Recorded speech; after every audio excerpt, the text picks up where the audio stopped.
आवाज येतोय माझा सगळीकडे? दिसतोय का? इथे नाही दिसत, इथे दिसतोय.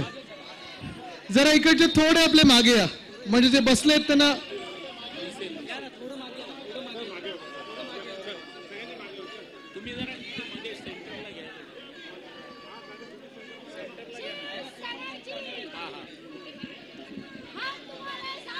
बोलू का?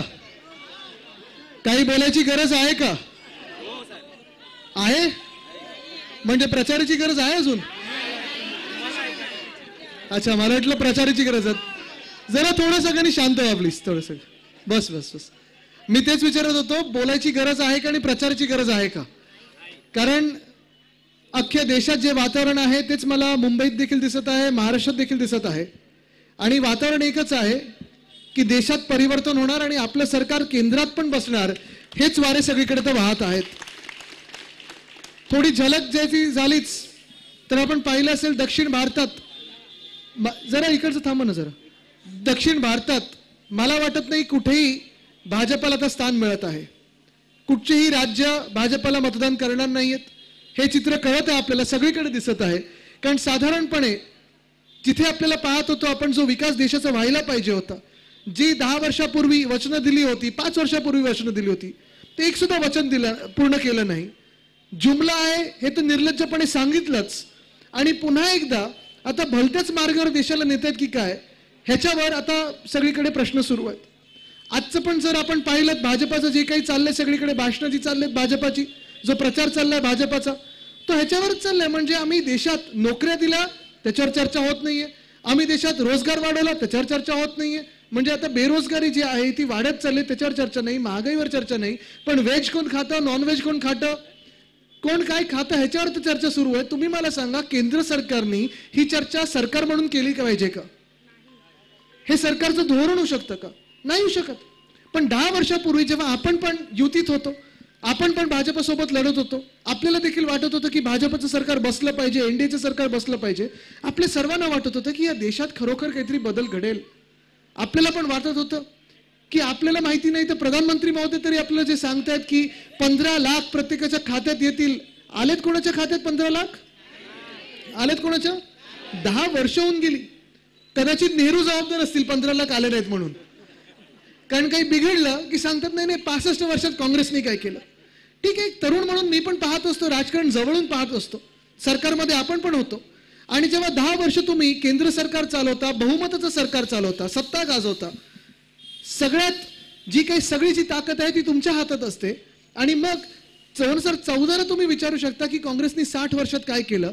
10 वर्षात तुमचं सरकार असताना आता तुम्ही विचारू शकत नाही की 75 वर्षात काँग्रेसने काय केलं. मग 10 वर्ष होती ती कोणाची होती? 10 वर्ष जे केंद्र सरकार हातात होतं ते कोणाच्या हातात होतं? बहुमत कोणाकडे होतं? जे काही देशात करायचं होतं तुम्ही केलेलं आहे. 370 कलम काढलं तेव्हा आपण त्यांना पाठिंबा दिला होता, आपल्याला पण आनंद झाला होता. तो दिवस आपण सगळ्यांनी साजरा केला होता. पण आठवा 370 काढल्यानंतर, कलम काढल्यानंतर लद्दाखचे एक खासदार जे भाजपाचे आहेत त्यांनी एक भाषण दिलं होतं. ते भाषण व्हायरल झालं होतं. ते खासदार हिरो झाले. सगळ्यांच्या फोनवर त्या खासदाराचा फोटो होता, त्यांचं भाषण होतं. 5 वर्ष तर उलटून काय गेली, ते खासदार दिसेनासे झालेले आहेत. त्यांना तिकीट मिळणार नाहीये, त्यांचं डिपॉझिट जप्त होईल अशी परिस्थिती झालेली आहे. कारण जी काही वचनं त्या दिवशी भाजपाने, केंद्र सरकारने लद्दाखला दिली होती ते याच्यातून एक सुद्धा पाळलं नाही. पाळलं नाही तर सोडाच, आता 30 ते 40 हजार लोक ते सोनम वांगचुक यांच्या बरोबर बसलेले आहेत, आंदोलन करतायत, उपोषण करतायत. त्यांच्या मागण्या काय आहेत की तुम्हीच ती वचनं दिली होती ती पूर्ण करून द्या.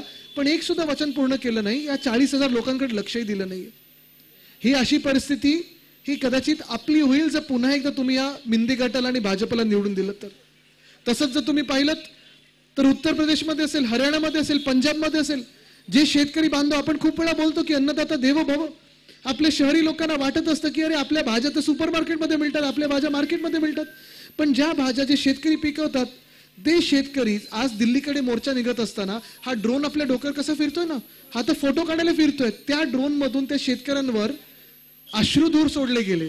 का?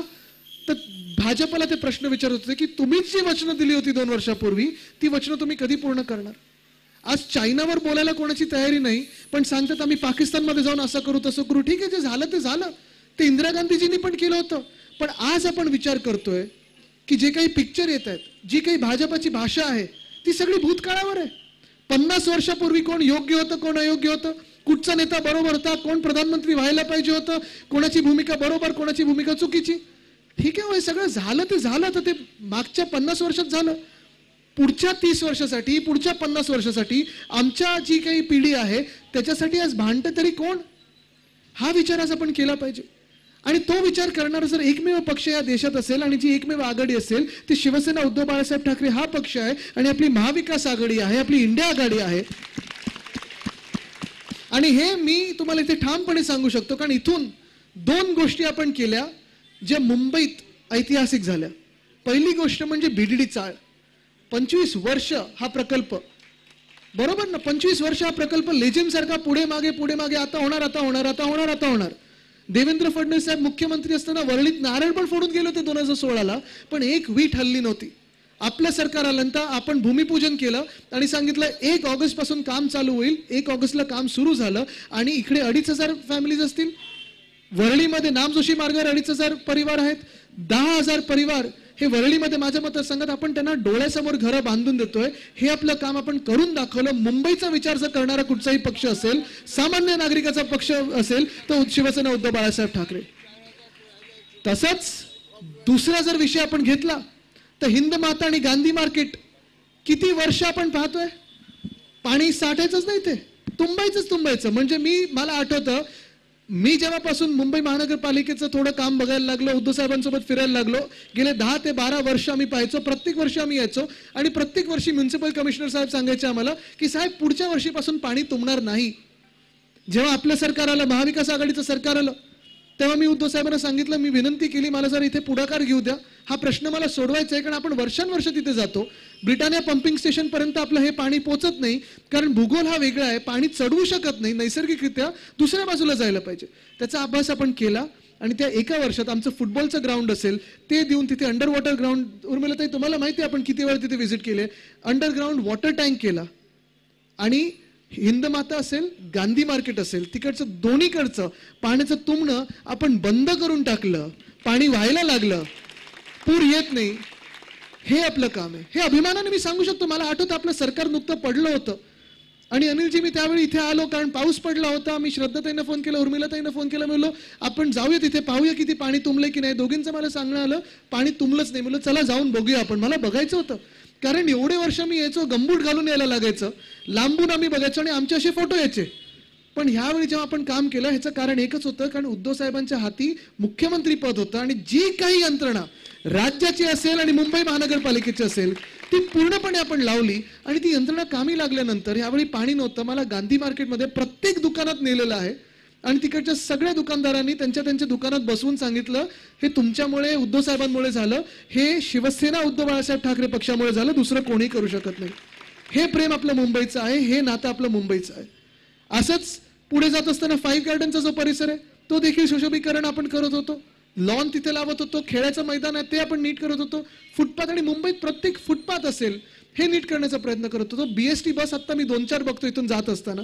आपल्या काळी आपण ह्या BST बस इलेक्ट्रिक 10,000 इलेक्ट्रिक बस आपण आणणार होतो मुंबईकरांच्या सोयीसुविधासाठी. आता आपण पाहतोय मुंबईकर बिचारे रांगेत लागत आहेत, कारण आपले जे घटनाबाह्य मुख्यमंत्री त्यांना इकडच्या बस दिसतच नाहीत. एकच बस त्यांना दिसते. 40 आमदार बसतात कसे आणि सुरतला जातात कसे. पण आज आपण पाहतोय ही BST बस, आपलं जर सरकार असतं तर आजपर्यंत आपण कमीत कमी 6,000 बसेस पर्यंत पोहोचलो असतो. जी गर्दी आपल्याला बसमध्ये आज दिसत आहे, ज्या रांगा आपल्याला दिसत आहेत त्या दिसल्या नसत्या. आणि 2027 पर्यंत, आणि आपलं सरकार आपण आणणार यावर्षी पण एकदा, केंद्रात आत्ता आणणार आणि राज्यात आपण ह्या ऑक्टोबरला आणणार, म्हणजे आणणारच. पण BSTला आपण फायद्यामध्ये आणत असताना, 10,000 इलेक्ट्रिक बस आणत नसताना आपण 1 रुपया सुद्धा वाढवला नव्हता. 5 किलोमीटर 5 रुपयात जाऊ शकत होतो, 10 किलोमीटर 10 रुपयात जाऊ शकत होतो, 15 किलोमीटर 15 रुपयात जाऊ शकत होतो. आणि हे सगळं करायला तुम्हाला प्रत्येक स्तरावर आवाज लागतो, तुमची सत्ता लागते. मला आठवतं जेव्हा गीते साहेब तिथे मंत्री होते, केंद्रात मंत्री होते, त्यांच्याकडे हेवी इंडस्ट्रीज खातं होतं, त्यांच्याकडून एक पॉलिसी बदलून घेतली मी. फेम 1 मधून फेम 2 मध्ये जात असताना ह्या बसेस मुंबईला कशा मिळतील त्या मिळवून घेतल्या. आणि सांगण्याचं तात्पर्य एवढंच आहे की जर आपल्याला वाटत असेल नाही आम्ही मुंबईकर, दिल्लीत कोणाचंही सरकार असलं तरी काही फरक पडत नाही, असं नाहीये. आपल्या मुंबईसाठी केंद्र सरकारमध्ये कोण आहे हे आपल्या मुंबईने ठरवलं पाहिजे. आणि म्हणून आज अनिल देसाई साहेबांना तिथे पुन्हा एकदा आपण दिल्लीत पाठवलं पाहिजे. एवढे वर्ष त्यांनी राज्यसभेतून काम केलं. त्यांनी पूर्ण कोविडचा काळ तर जवळून पाहिलाच आहे, पण राज्यसभेत काम करत असताना, शिवसेना पक्षाचे सचिव म्हणून काम करत असताना, नेते म्हणून काम करत असताना आता जी आपल्याला गरज आहे त्यांचा सगळा अनुभव जो राज्यसभेतला आहे, लाल कार्पेटवरनं आता हिरव्या कार्पेटवर म्हणजे लोकसभेत नेणं गरजेचं आहे. कारण प्रत्येक आवाज जनतेतून जाईल, गल्ली गल्लीतून जाईल. आपला मुंबईचा आवाज तर दिल्लीत घुमायलाच पाहिजे, नाहीतर ही मुंबई गिळल्याशिवाय ते राहणार नाहीत. आज तुम्ही हा विचार करणं गरजेचं आहे. आज पहा ना, आपल्या राज्यात येतात हे केंद्र सरकारचे लोक, आपल्या राज्यात येतात, महाराष्ट्रात येतात, हे बाहेरचे लोक आपल्याला येऊन सांगतात असली सेना कुठची, नकली सेना कुठची, असली राष्ट्रवादी पक्ष कुठचा, नकली राष्ट्रवादी पक्ष कुठचा. हे बाहेरचे लोक आपल्याला येऊन सांगणार, हे भाजपचे लोक येऊन सांगणार, जे आपलं बोट धरून, शिवसेनेचे बोट धरून मोठे झाले, बाळासाहेब ठाकरे साहेबांचे बोट धरून, म्हणजे माझे आजोबा वंदनीय हिंदू सम्राट बाळासाहेब ठाकरेंचं बोट धरून मोठे झाले, हे लोक आपल्याला आज सांगायला लागलेत असली सेना कुठची आणि नकली सेना कुठची. हे मान्य आहे तुम्हाला? उद्या मुंबईचा बदलून टाकतील सगळा नकाशा. आणि आज जर आपल्याला विचार करायचा असेल, जर विकास पाहिजे तो आपल्या मुंबईचा पाहिजे. पण विकास होत असताना मुंबईकरांनीच मान्य केलेला विकास आणि मुंबईनीच केलेला विकास जर आपल्याला पाहिजे असेल, आज आपण पाहतोय नोकऱ्या निघून चाललेल्या आहेत, एक एक हेडक्वार्टर निघून चाललेले आहेत. अनिल देसाई साहेबांनी स्थानिक लोकाधिकार समितीत काम केलेलं आहे. अनेक मुला मुलींना कितीतरी वर्ष मदत केलेली आहे नोकऱ्या मिळवण्यासाठी, इंटरव्ह्यूज पासून सगळं असेल. पण हे सगळं आतापर्यंत चालायचं, आता ते पण हतबल झाले. ते सांगतात आदित्य आता सगळेच जॉब हे गुजरातला घेऊन चाललेत. आणि गुजरातशी आपलं काही भांडण नाही, गुजरातशी काहीच वैर नाहीये. उलट इकडचे गुजराती ते पण बोलतात की आमचे जॉब जाणार कुठे. आज मुंबईत तुम्ही पाहाल तर आसाममधून लोक येतात, काश्मीरमधून येतात, केरळमधून येतात, बिहारमधून येतात, उत्तर प्रदेशमधून येतात, सगळीकडून येतात. का तर एक स्वप्न घेऊन येतात, आम्हाला नोकरी पाहिजे. पण आज परिस्थिती अशी झाली, जे आपल्या हक्काचं होतं ते पण गुजरातला घेऊन चाललेत, जे आपल्याकडे येणार होतं ते पण गुजरातला घेऊन चाललेले आहेत. आणि जर बुलेट ट्रेन ही बनली ते आता बनवायला निघालेले आहेत. सगळंच काही गुजरातला घेऊन जाणार. आपल्या हातात मुंबई म्हणून काय अर्थचक्र राहणार आहे, आज तुम्ही हा विचार केला पाहिजे. आणि कुठे ना कुठेतरी हा महाराष्ट्रावर होणारा अन्याय आहे तो रोखण्यासाठी, कुठे ना कुठेतरी मुंबईवर होणारा अन्याय हा रोखण्यासाठी केंद्रात आपल्याला सरकार बदलायलाच लागेल आणि आपल्या हक्काचं सरकार आणायला लागेल. आपल्या हक्काचं सरकार आणायचं असेल तर आपल्याला आपलेच उमेदवार निवडून द्यायला लागतील. आज इथून पुढे निघत असताना मी तुम्हाला एवढंच विचारतोय की केंद्र सरकार तुम्हाला कोणाचं पाहिजे, हुकुमशाहीचं पाहिजे की मुंबईकरांचं आणि महाराष्ट्राचं पाहिजे? तुम्ही मला सांगा. आपला महाराष्ट्राचा आवाज तुम्हाला दिल्लीत ऐकू गेला पाहिजे ना, की इकडचं सगळं तुम्हाला पाठवायचंय गुजरातमध्ये? आज जर तुम्हाला आपल्या हक्काचा माणूस, आपल्या हक्काची सत्ता दिल्लीत पाहिजे असेल तर तुम्हाला एकच पर्याय आहे, ते म्हणजे मशाल. आणि म्हणून पुन्हा एकदा तुम्हाला विचारतो, निवडणुकीच्या आधी अजून एकदा येईन, ही तर शाखा भेट होती, आपल्या सभा होतील, प्रचार फेऱ्या होतील. पण जर आपलं जिंकून द्यायचं असेल तर आपलं चिन्ह कुठचं असेल? तुम्ही मतदान कोणाला करणार? तुम्ही मतदान कोणाला करणार? चिन्ह कुठचं निवडणार? हीच मशाल देशात एक वेगळं वातावरण निर्माण करू शकते. म्हणूनच पुन्हा एकदा तुम्हाला सांगतो, अनिल भाऊंना आपल्या दिल्लीला पाठवायचंच आहे.